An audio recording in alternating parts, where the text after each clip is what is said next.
Hey guys, thanks for joining me. Just out in the bog, following some coyote tracks.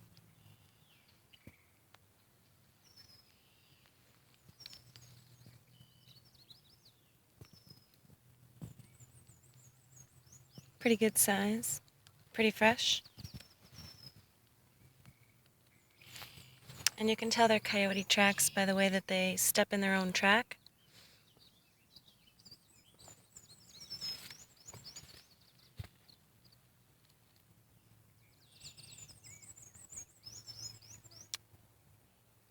So I'm just going to keep poking around. I did find a little boneyard down this way, so I'll show you that on my way out. Kind of looks like where the coyote has all of his feasts, because I noticed looks like several smaller animal bones. So that was kind of interesting. I'll share that with you in a little while. I just love it out here. It's awesome. So much energy.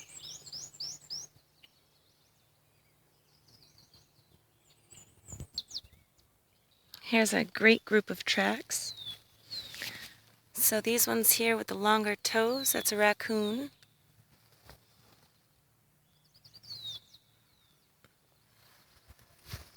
And then there's a deer track right here. Pretty cool.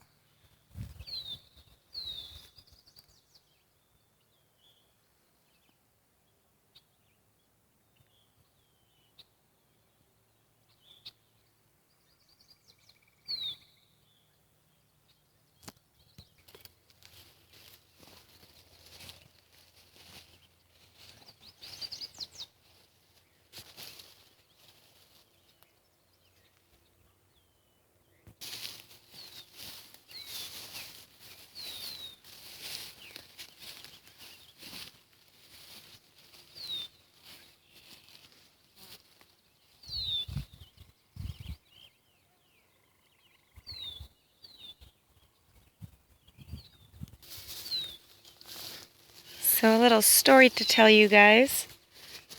I was out here several years ago, and we were actually scouting for trapping, and I heard a noise. Sounded to me like a little kid, and I ended up calling back and saying hello, and what I heard back was help me, which scared me pretty bad. But I felt an urge to keep talking to this person, and I did. Come to find out it was a girl. Here's a little beaver entrance or exit into the water. This little path.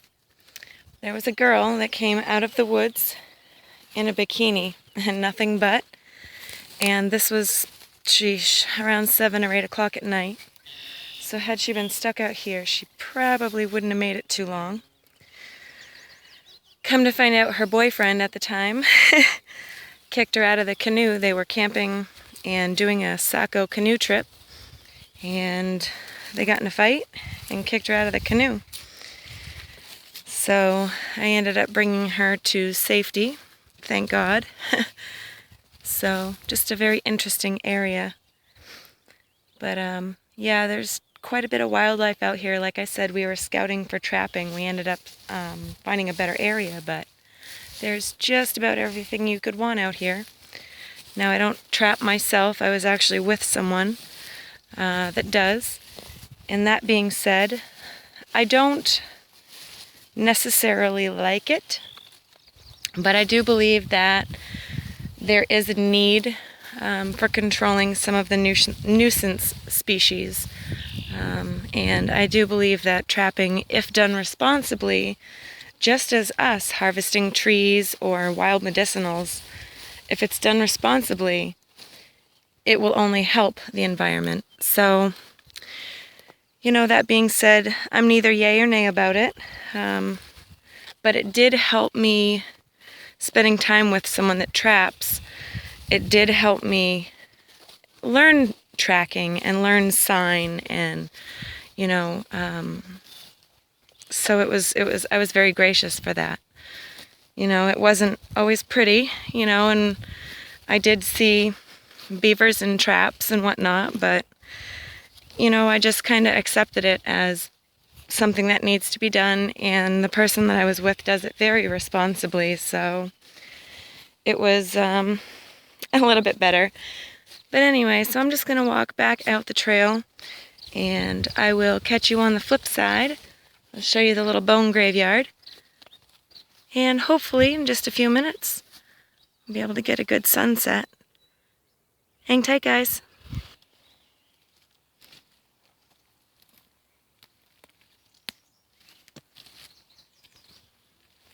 Okay, so this was where I started to see the bones, and let me see if I can find them. They're kind of spread out everywhere here. So here are some. Looks like leg bones, arms, you know, there's a bit of the spine right there. And then there are more small bones up here. But if you keep walking, which, you know, kind of leads me to believe it was more than one animal, but maybe just one. There's more bone here. Here's some more spine. Looks like a smaller spine. And some more bones here. These are a little bit bigger. Then these are a lot bigger. Maybe it was, you know, I'm really not sure what animal it was. Maybe someone can help me, or what types of animals they were. Because to me it really does look like there's more than one. So then you just keep walking, and here's more. And even more over here, and bigger bones. So just really interesting.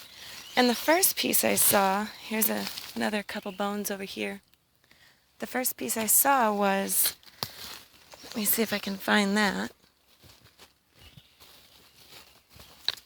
There's another bone. Oh, here's some more. And then, where is it? I'm going to just pause real quick so I can poke around and try and find it. Yeah, see, the bones are kind of spread out everywhere. Just really bizarre. And the first piece I came across, actually I could see hair in it. To me it looks like maybe rabbit hair. So possibly one of the animals is rabbit. Okay, here we go. So right next to this bone here, these little tiny bones, and this bone. Let me put my hand so you can get a size reference. I don't really know how big my hands are, but, you know, and these are really, really small. Excuse me. And then this is the hair. So to me it looks like rabbit hair. So anyway, that was the end of the trail that we had those coyote tracks and the raccoon and the deer tracks on.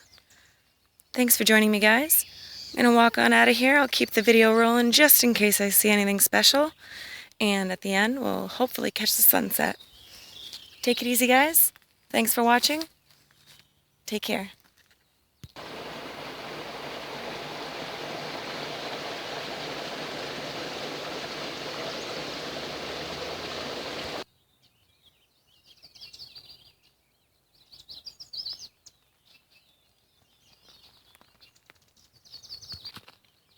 Pretty cool little moth that I just found.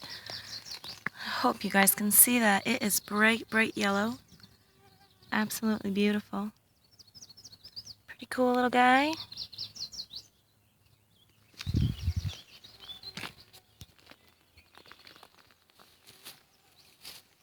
I'd say it's going to be a beautiful sunset.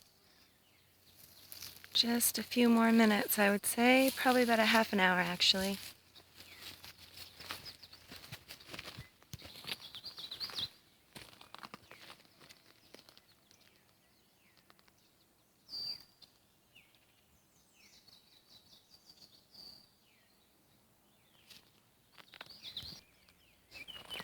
So I don't know if any of you know this, but this piece right here is called an oak gall.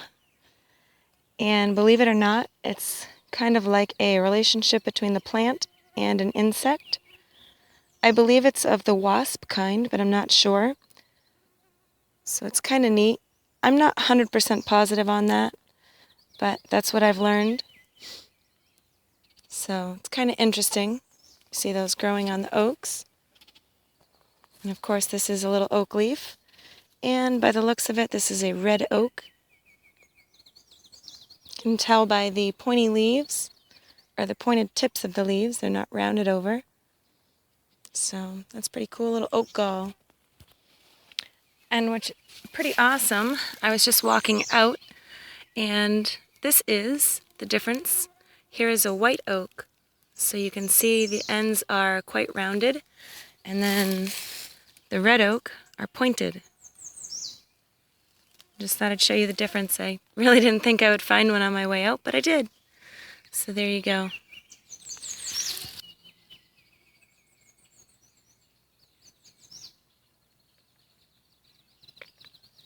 Thanks for joining me, guys. Take care. Hope you get outside soon.